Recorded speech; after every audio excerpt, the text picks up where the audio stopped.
আমি একটা news TV একটা টেলিভিশন নিউজ চ্যানেলে সপ্তাহে একটা প্রোগ্রাম করি প্রায় 4-5 বছর যাবত। হঠাৎ করে গত সপ্তাহে আমি প্রোগ্রাম যেদিন হয়েছে সেদিন জাপানে ছিলাম, ওখান থেকে আমি জয়েন করছি মোবাইলে। যে বিষয়ে কথা বলছি বিষয়টা ছিল সমকামিতা। আমাকে গতকালকে উপস্থাপক জানালেন যে ভাই, এখন থেকে কর্তৃপক্ষের নির্দেশ যে আপনার মন মতো কোনো বিষয় আর কথা বলা যাবে না, ওনাদেরকে বিষয় আগে দিতে হবে, ওনারা পছন্দ হলে রাখবেন আর না হলে বাদ দেবেন।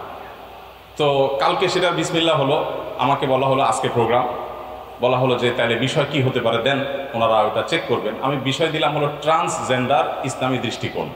তো ওনারা মেসেজ পাঠায় নেগেটিভ, হবে না, এই বিষয়ে কথা বলা যাবে না। আপনাদের এই খুলনার একটা সর্বোচ্চ বিদ্যাপীঠে বাংলাদেশের প্রথম সারির একটা এনজিও, তারা গোটা দেশব্যাপী একটা আয়োজন করছে, আলিয়া মাদ্রাসাগুলোকে সেখানে সামিল করেছে, স্বনামধন্য অনেক মাদ্রাসা সেখানে আছে। তাদের সে আয়োজনের নাম দেওয়া হয়েছে সমতন্ত্র। এই সমতন্ত্র নামক আয়োজনে খুলনাতে যে ঘটনাটা ঘটেছে, দুঃখজনক যে আমরা অনেক তরুণ আলেমরা আছে আমরা জানিও না যে গোটা দেশে এমন একটা ভয়ঙ্কর কাজ এই খুলনায় হয়েছে, আমরা অনেকে জানিও না। আমি তাহাদিয়াত সম্পর্কে বলছি, অনেক চ্যালেঞ্জেস আছে, যে চ্যালেঞ্জেসগুলোর সব কথা আমাদের জানাও নাই যে কি চলছে ভেতরে। সমকামিতাকে সরাসরি প্রতিষ্ঠা করা দেশে কঠিন, কারণ আমাদের দেশের সংবিধানে এখনো পর্যন্ত সমকামিতা এটা অপরাধ, আর ধর্মীয় দৃষ্টিকোণ থেকে তো আছেই। সেজন্য সরাসরি সমকামিতার উইন্ডো দিয়ে, জানালা দিয়ে ঢোকা যাবে না। এই জন্য নাম দেওয়া হয়েছে ট্রান্সজেন্ডার। ইন্টারন্যাশনালি এটা আছে। তো ট্রান্সজেন্ডার সাধারণ মানুষ তো বুঝবে না। এই ট্রান্সজেন্ডার এটার নাম দিয়ে সমকামিতা কিভাবে প্রবেশ করানো হচ্ছে। খুলনা যেটা ঘটছে সেটা হলো যে সমতন্ত্র, শুনতে তো খুব ভালো শোনা যায়, তাই না? সমতন্ত্র, সমান অধিকার সবার জন্য প্রতিষ্ঠিত হয়, ভালো শোনা যায়। এই সমতন্ত্রের প্রচারপত্রে সমকামীদের যে সিম্বলগুলো আছে সেগুলো দেওয়া হয়েছে। এগুলো নিয়ে যখন সোশ্যাল মিডিয়াতে ব্যাপকভাবে আন্দোলন গড়ে উঠলো, তারা বাধ্য হয়ে সেটা সরিয়ে নিয়েছে, কিন্তু এজেন্ডা সেটা চলছে। তো এবং আরেকটা বেসরকারি বিশ্ববিদ্যালয়ের প্রোগ্রাম হতে চলেছে মেয়েদের জন্য। সেখানে এই ট্রান্সজেন্ডার অর্থাৎ রূপান্তরিত নারী, যিনি আসলে একজন পুরুষকে সেখানে মেয়েদের মধ্যে ঢোকার কথা বলার সুযোগ করে দেওয়া হচ্ছে, কারণ ওই পুরুষ নিজেকে মনে করছেন তিনি এখন নারী। আপনারা সবাই কম বেশি অবগত আছেন। দেখুন কিভাবে এর মাধ্যমে সমকামিতা প্রতিষ্ঠিত করা হয়। একজন ছেলে, তিনি ঘুম থেকে উঠে সকালে মনে করলেন না আমি নিজেকে নারী ঘোষণা করব, বাস যথেষ্ট। তিনি নিজেকে নারী মনে করছেন, নারী ঘোষণা দিতে পারেন তিনি। আর যখন তিনি নারী ঘোষণা দিবেন, তখন এই ভদ্রলোক, যিনি ভদ্র মহিলা সাজলেন, এখন এই নারী ঘোষণা দেওয়ার পর নিজেকে সমাজ তাকে নারী হিসেবে ট্রিট করতে হবে, সবাই তাকে নারী হিসেবে গ্রহণ করতে হবে, নারীদের সকল অ্যাক্সেস তাকে, সুবিধা তাকে দিতে হবে। এটা যখন দেয়া হবে, এই ভদ্রলোক যিনি বর্তমানে ভদ্র মহিলা সাজলেন, নিজেকে নারী ঘোষণা দিলেন, এই যখন বিয়ে করবে, কাকে বিয়ে করবে? আমি কি বুঝাতে পারছি? উনি তো পুরুষ, ওনার পুরা অবকাঠামো, শরীরের পুরো স্ট্রাকচার পুরুষের, সব কিছু পুরুষের, ওনার ভিতরে নারীত্বের কিছুই নেই, শুধু ওনার মনে হচ্ছে উনি নারী, উনি ঘোষণা দিয়ে দিলেন।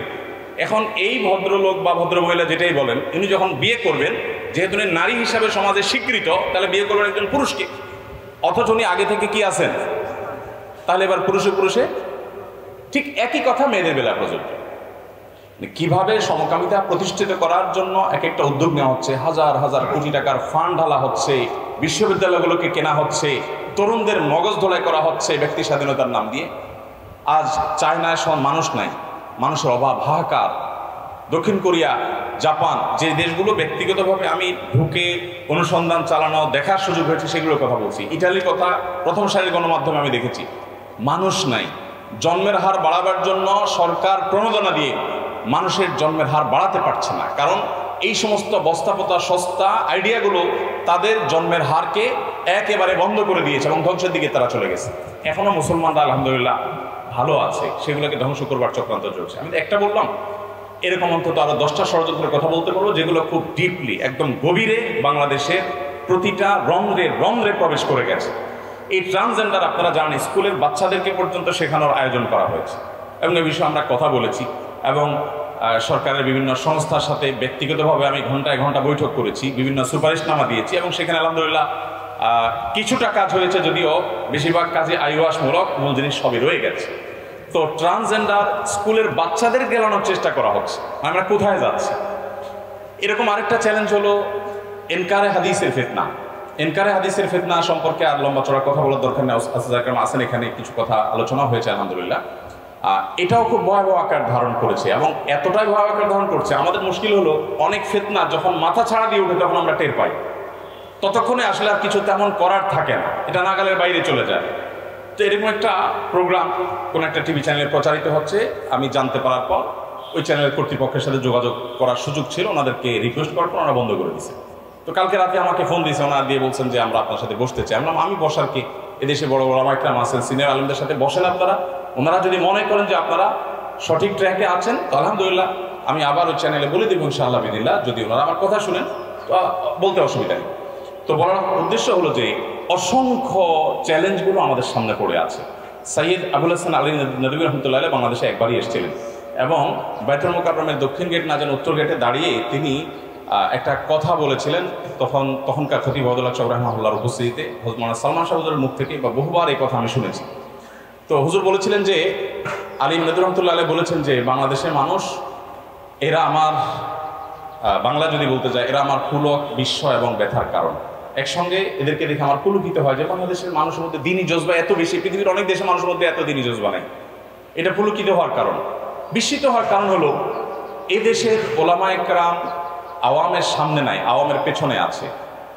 আওয়ামের পালস বেশিরভাগ আলেমরাই ধরতে পারেন না, যার কারণে নেতৃত্বের যে যোগ্যতাগুলো সেগুলোর যথেষ্ট ঘাটতি। ওই যে আমলের ঘাটতির কথা তো বললামই, এছাড়া যুগের চ্যালেঞ্জেস, যুগের পালস এগুলো যদি আপনি ধরতে না পারেন আপনি কীভাবে যুগে নেতৃত্ব দিবেন মানুষকে। আমরা যারা ইমাম খতিব এবং বিভিন্ন মাদ্রাসার দায়িত্বশীল হিসেবে আছি আমাদের মানুষের সমস্যাগুলো আমাদের বোঝার চেষ্টা করতে হবে।